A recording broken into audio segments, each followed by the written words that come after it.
සෙත් පතනවද හැබරියම්ම කියලා කියනවනේ. කියනවනේ කකුල් කැඩියන් කියලා කියන්නේ.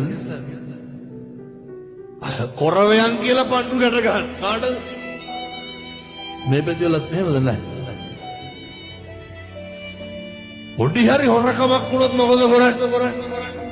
පතනවනේ දරුවෙකුටවත් හරියන්න බෑ කියලා. මැරෙන්න කලින් ජීවිතෙන් නතර කරන්න ඕන එකක් තමයි හොඳට මතක තියාගන්න. අනුන්ට වෛර කරන එක නවත්තන්න.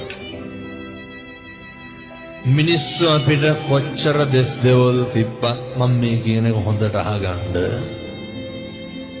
අපිට ඉදිරිවාදිකම් කරපු මිනිස්සු ඇති නැද්ද?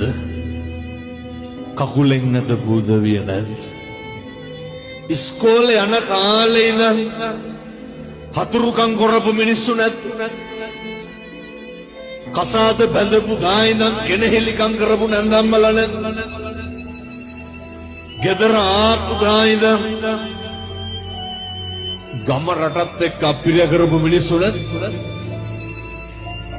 රස්සාවත් එක්ක එපා කරපු යාළුවෝ නැද්ද? ජොබ් එකත් එක්ක එපා කරපු ආයතනයේ සමකාලීනව සේවකයෝ නැද්ද? ඔය ජීවිතේ අපිරිය වෙන තරමට අප්‍රසන්න මිනිස්සු හම්බෙලා ඇති. බොහොම කරුණාවෙන් දේශනා කරන් සත්පුරුෂ පින්නතුනි ඔලු තියපු මිනිස්සු ඇති නැද්ද? නැත්ද සල්ලි ඉල්ලගෙන ආපහු දීපු මෙතනදල එහෙම නැතුව මං කියන අනිත් පැතිවල ඉල්ල ගත්තාම ටිකක් දෙනවා හොරයි. ඔය සමහරව ඉන්නවනේ කියනවනේ හාමුදුරුවනේ දුන්නොත් දෙන්නේ 500යි. ඇයි ඒ? ගන්න බැයි නම් දෙන්නේ 500යි. අරගෙන ඕනතරම් දෙන්න. නැත්තන්ගේ ජීවිතේට බොරු කියපු මිනිස්සු කොච්චර ඉන්නවද?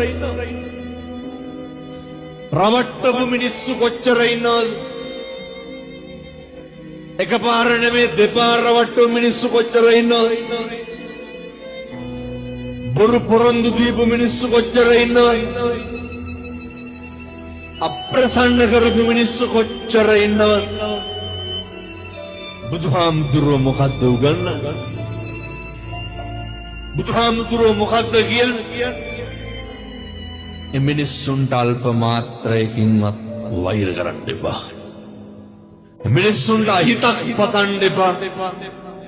දෝෂයක් නගන්න එපා. ඇයි පින්නතුනි මෙහෙම කරන්න එපා කියන්නේ? මෛත්‍රී කරන්න පුළුවන් එකම ආත්මය මොකක්ද? බල්ලොන්ට මෛත්‍රී කිරේ. මෛත්‍රී වඩන්න පුළුවන් සතෙක් කියමු බලන්න. මොන සතාටද මෛත්‍රී වඩන්න පුළුවන්? මෛත්‍රී වඩනවා කියන්නේ අමුතුවෙන් කරන එකක් එහෙම නෙමෙයි. මරෙන්න කලින් මේ කත ගති නවත්තලා මරන්න ඕනේ. හේතුවක් තියෙනවා. සංසාරේ පින්නතුනේ හරි කාලෙකින් අපි මිනිස්සු වෙලා උපදින්නේ. දැන් මේ අම්මලා තාත්තලා හිතාගෙන ඉන්න ලබනාත්ම කවුරු වෙලා උපදී කියලාද? එහෙම සැකයක්වත් නැත්. කල්ප ගාන යනකම් මිනිස්සු වෙලා උපදින එකක් නෑ. හේතුව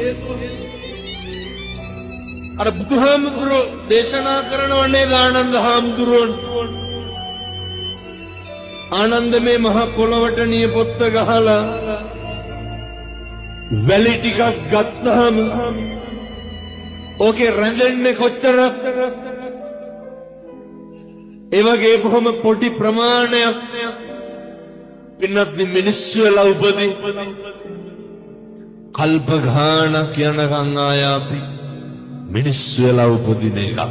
දැන් ප්‍රශ්නයක් තියෙනවා. මොකටද